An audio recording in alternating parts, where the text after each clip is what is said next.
शादी के बाद साबुद्दीन साहब 90 में आए और 90 से 2000 का आते आते उन्होंने इतना चर्चित हो गया कि दुनिया के लोग जो है उनका नाम सुनने लगा, जानने लगा। हिंदुस्तान के किसी भी कोना में जाते हैं, सिवान का नाम रखते हैं तो साबुद्दीन का नाम आता है।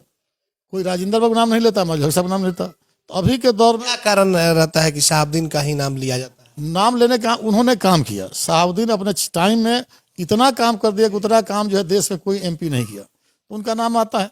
और उनके नाम का आने का नतीजा हुआ कि हम लोग सोचते हैं कि भाई क्या छवि था उनमें।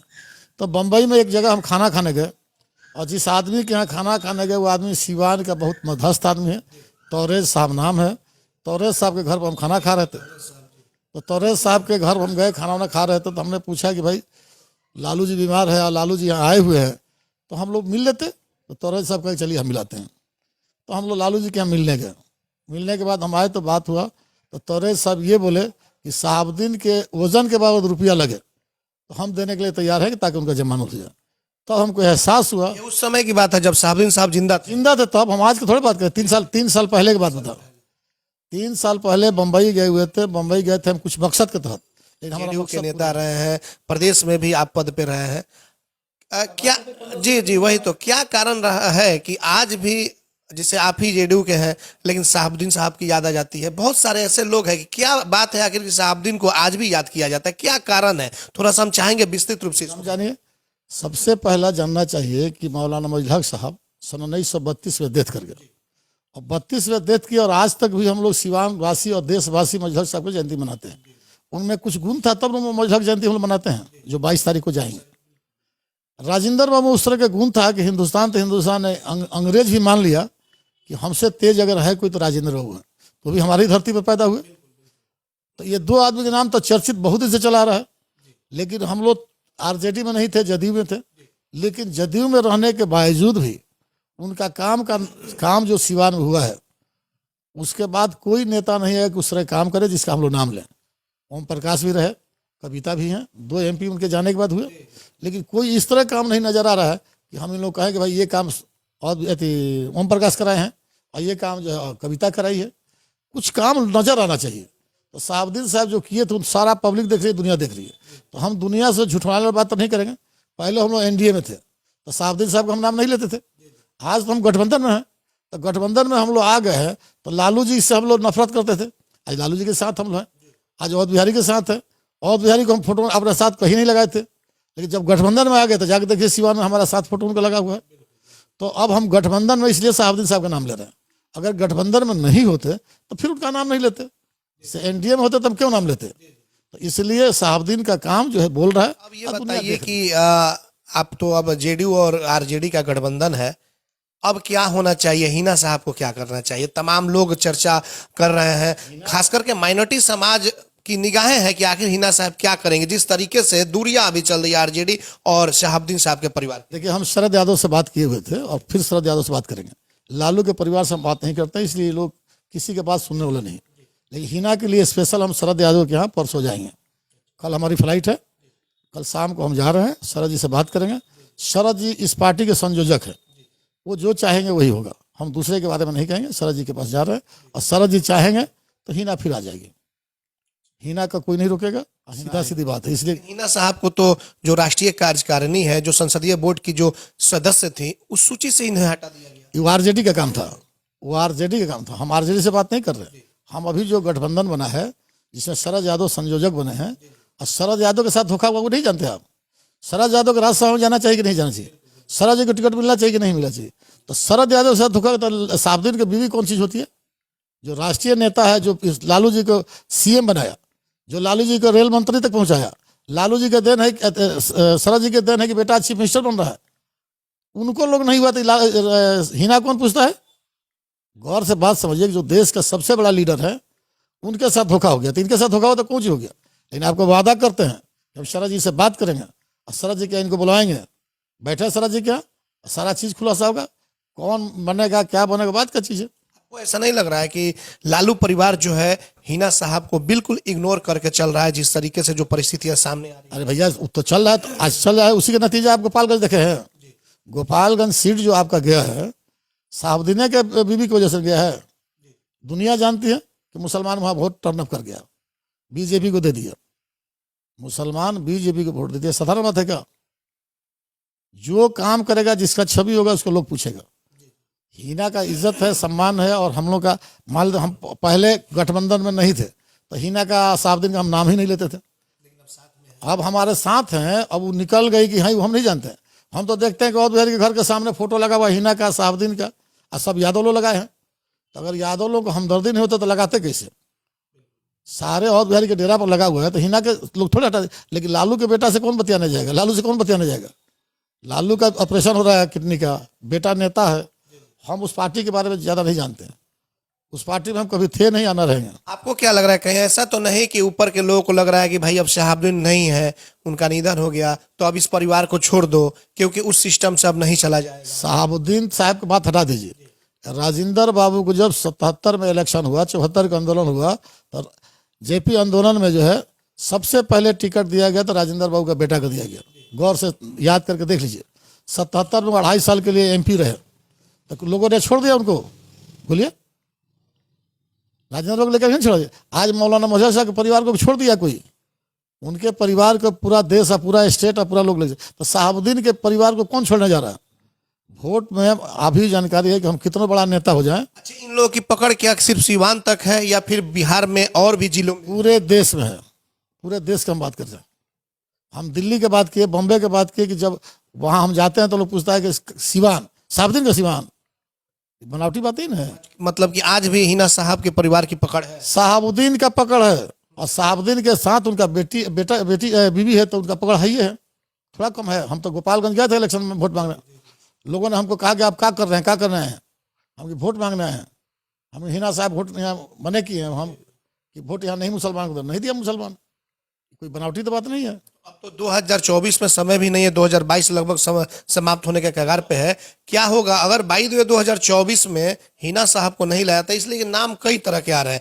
उसमें औध बिहारी चौधरी का नाम आ रहा है, उसमें विनोद जायसवाल का नाम आ रहा है, अमरनाथ यादव का नाम आ रहा है, कई तरह के नामों की चर्चा हो रही है लोकसभा चुनाव का 2024 का। तो उसमें क्या होगा अगर बाई द वे मान लीजिए कि अगर आरजेडी नहीं हिना साहब को लाती है तो क्या यहाँ से महागठबंधन निकल जाएगा या फिर पूरे बिहार में इसका भुगतना पड़ेगा? अब आपको ऐसा है कि पहला दिमाग में बताइए कि हम लोग गठबंधन में हैं, माले भी हमारे साथ है, आरजेडी भी साथ है, जनता दल यू भी साथ है। जब जनता दल यू का हमारा सीट है तो इस सीट पर दूसरे के आने के सवाल ही नहीं है। ये तो जब लड़ेगी तो हमारा कविता सिंह लड़ेगी, और कविता सिंह के छोड़कर दूसरा कोई नहीं लड़ने जा रहा, ना कोई किसी को मिलना होना है कि आरजेडी को मिल जाएगा, माले को मिल जाएगा, तो हम लोग रोड पर आ जाएंगे। कविता को टिकट मिलेगा, कविता के साथ हम लोग हैं और कविता के साथ रहेंगे। तो फिर हिना साहब कहाँ जाएंगे? हिना साहब को राज्यसभा में भेजे, हिना साहब को दूसरे से लड़ावे। हिना साहब टॉपेस्ट लीडर है, किशनगंज से लड़ा दें, कटिहार से लड़ा दें, पूर्णिया से लड़ा दें। हिना सिंह को सिवान के नेता हैं। हिना को छोटा मत मानिए। हिना बिहार के कहीं से लड़ेगी तो हिना को वोट मिलेगा, लेकिन सिवान में कोई कहे कि हिना को वोट मिल रहा है टिकट में, तो गलत बात है। यहाँ जब लड़ेगी तो कविता लड़ेगी। दुनिया की कोई ताकत नहीं है जो कविता घटा दे। और आरजेडी ने अगर साफ जिस तरीके से आरजेडी इग्नोर करके चल रही है, कहीं से भी इन्हें नहीं लड़ाया, तो फिर उस परिस्थिति में ये तो आरजेडी वाला समझे। हम अपने पार्टी को बता दिया कि हमारे पार्टी के जो एमपी है, तो उस परिस्थिति में क्या हो सकता है? पुराने एक जनप्रतिनिधि के तौर पे आप रहे भी हैं, पुराने क्या हो सकता है कि क्या हिना साहब को इग्नोर करना आरजेडी को महंगा पड़ सकता है? हिंदुस्तान में एक ही पार्टियां नहीं है, बहुत पार्टी है। हिना साहब को अगर ये नहीं पूछेगा, दूसरा पूछेगा, तीसरा पूछेगा। कुछ हिना साहब छोटा मोटा आदमी नहीं ना भाई। अब हम लोग छोटा है तो कोई नहीं पूछता है। उस समय एम का क्या होगा, मुस्लिम समुदाय का क्या? भाई देखिए, ऐसा है कि कौम जो है बिकने वाला नहीं है कि कोई खरीद ले। जो सिचुएशन चल रहा है देश का, बीजेपी की तरफ मुसलमानों को रुझान होते जा रहा है। अगर ज्यादा लोग तंग किया तो मुसलमान ना हिना की तरफ जाएगा ना तुरंत सब बीजेपी की तरफ भाग जाएगा, इसलिए कि लोग तंग कर रहे हैं। तो ये कौन तंग कर रहा है? पहले तो बीजेपी से आप लोग डरते थे कि बीजेपी की लोग तंग कर रहे हैं, अब आखिर कौन तंग कर रहा है? अब बताइए कि बीजेपी 8 साल से सरकार चला रही है, कितना दंगा हुआ देश में? हमारे बताइए कि हिंदुस्तान में कितना दंगा हुआ है, कितना राइट हुआ, कितने मुसलमान काटे गए, कितने मुसलमान को मारा गया। बीजेपी के आने के बाद तो हमारे हिंदुस्तान चैन अमन चैन से है। पूरे देश के मुसलमान चैन में है, कहीं कुछ दंगा फसाद कुछ नहीं हो रहा है। हमने तो गुजरात के मुसलमानों से पूछा कि बड़ा बड़ा दाढ़ी वाले लोग हैं, मुसलमान हैं, आप लोग कैसे मोदी को बर्दाश्त करते हैं? तो कहा कि मोदी का काम सुनिएगा ना तो पैर से जमीन खिसक जाएगा। हम कैसे? तो जितना यहाँ मदरसा है, सब मदरसा का टोटल खाना उसको फायदा होगा या नुकसान होगा? देखिए ऐसा है कि फायदा नुकसान आरजेडी वाले लोग जाने। हमने आपसे कहा कि हम गठबंधन में भी रह गए, एनडीए में थे।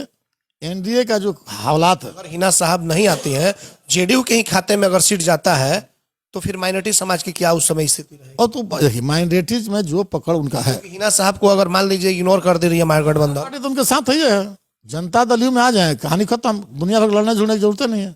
इधर उधर ताकने का जो आवे हमारे साथ, हमारे पार्टी में ज्वाइन करें, टिकट मिले। ज्वाइन तो मान लीजिए कि अब तो दोनों साथी में है। ऐसा है, अगर दो भाई हम लोग हैं, हमारे 3 भाई हैं, 2 भाई सुबह से शाम तक हम गाली देता है, उसका बीवी उधर गाली देती है, तो हम भाई लोग को छोड़ दिए? बोलिए। आज हमारे पास में आप आए हुए हैं, हमारे पास में मीडिया के लोग आ रहे हैं, हमारे पास में 10 लोग आए हुए हैं, तो कहने का मतलब 2 भाई हम लोग हैं, एगो आरजेडी है, एगो जदयू है, एगो माले है। तो माले में तो जा नहीं सकते हैं, तो उधर नहीं जगह होगा तो हमारे यहाँ में, हमारे यहाँ नीतीश कुमार से मिले। अभी आप लोगों ने प्रयास किया मिलाने के लिए? क्यों हम प्रयास करें जाए बिना पूछ? आप हमारे आइएगा तब ना, आपके लिए आपसे हम बात कर रहे हैं। कोई अगर हमारे यहाँ एजाजुल आए, एजाजुल आकर 2 दिन बैठे, 4 दिन बैठे, दिल्ली में बैठा, हम एजाजुल के लिए बात किया था, तले बेचारे मर गए। अगर कोई हमारे यहाँ कहे तब ना हम सीएम से बात करें। जमा खां आए थे, जमा खां गए हुए थे, जमा खां को हमने भेजा। आप अपने आप को अगर हम सीमित रहना चाहते तो हम लोग क्या कर सकते बाबू? जेडीयू लेगी, सीएम नीतीश कुमार इनको शामिल कराएंगे, क्योंकि इन्होंने ही तो शहाबुद्दीन को भेजने का काम किया था ना, भेजवाने का काम किया था। ये दिमाग से बात, तो याद होगा 19 दिन के लिए जो आए हुए थे, उस समय इन्होंने कहा था कि परिस्थितियों के मुख्यमंत्री है, उसके बाद कुछ ही दिन के बाद जेल गए। ये आपको कहना गलत है। ये हम नहीं कह रहे हैं, ये उनके समर्थक गलत बात बोल रहे हैं लोग। जब लालू जी केस किए, लालू जी गोली चलाए, लाश उठाने वाले हम हैं, तो नीतीश कुमार वहां कहाँ थे? 302 और 307 का केस कौन किया? लालू जी किए। नीतीश कुमार एक भी केस किया हो तो बता दीजिए। हमारी सरकार एक भी केस शहाबुद्दीन को किया हो तो बता दीजिए। अगर कैसे करना तो उनका बेटा पर 2 बार FIR हुआ, दोनों बार निकाल दिया गया। कहाँ से बतिया रहे हैं नीतीश कुमार के बारे में? नीतीश कुमार न किसी को फंसाता है, न किसी को बचाता है। इंसाफ का तराजू किसी का है देश में तो नीतीश कुमार के पास है, बाकी किसी के पास नहीं है। केस लालू जी किए, गोली लालू जी चलवाए। जितना केस हुआ लालू जी के टाइम में हुआ, और उस पर उछल गए। 16 आदमी को पुलिस ले जाकर काउंटर कर रही थी, 8 को काउंटर कर, 8 को हमने बचाया। थाना में जाकर देखिए, हमारे साइन से लाश उठाया गया। 8 को लाश हमने भेजा। सिवान के जितने बड़े बड़े समर्थक उनके कोई नहीं थे, जो बड़ा बड़ा समर्थन को सामने लाई, हमारे लाश हमने भेजा है, लाश को दफन हमने कराया है। और जो उनका आदमी बनता है कि हम बहादुर वीर हैं, तो सब हिजड़ा है। मर्द कौन है जो सामने आकर बतिया ले? साला रहने के लिए, हमको बैठने के लिए कोई जगह नहीं देता था, गाड़ी कोई नहीं देता था। हम आवे टाड़वा में गए, जिसके घर वो पायखाना में घुस गया, एक बार निकला फिर घुस गया, 3 बार घुस गया। हम कह रहे भैया क्या हो गया? अतना हम गाड़ी नहीं देंगे। हम तो गाड़ी नहीं देंगे तो हम जाएंगे पैदल कैसे? तब आईबी में आए, अपना गाड़ी आईबी में आए तो सीओ का और ही काउंटर करेगा। और तब आप जैसे मीडिया वाला को लेकर हम पहुंचे थाना में। 8 पर बात करेंगे, बिहार के मुद्दे पर बात करेंगे।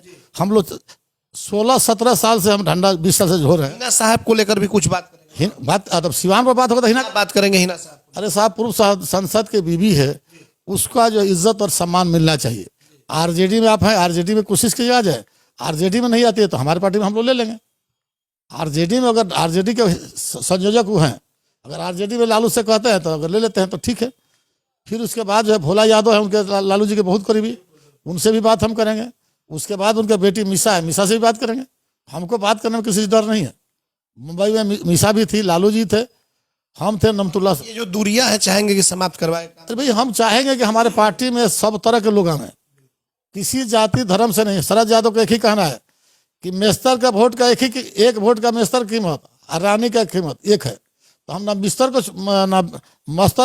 छोड़ेंगे ना रानी को छोड़ेंगे। तो हम लोग वोट के राजनीति करते हैं, हर जाति और धर्म का वोट चाहिए। बिल्कुल। तो आपने देखा कि ये मंसूर साहब थे। देखना होगा कि शरद यादव से जब बातचीत होती है तो जो दूरियां आरजेडी और हिना साहब के परिवार के बीच बनी हुई है, क्या वो समाप्त हो पाती है? यह तो खैराने वाला वक्त ही बताएगा। हमारे सहयोगी रिशु के साथ चंदन कुमार, ATN लाइव।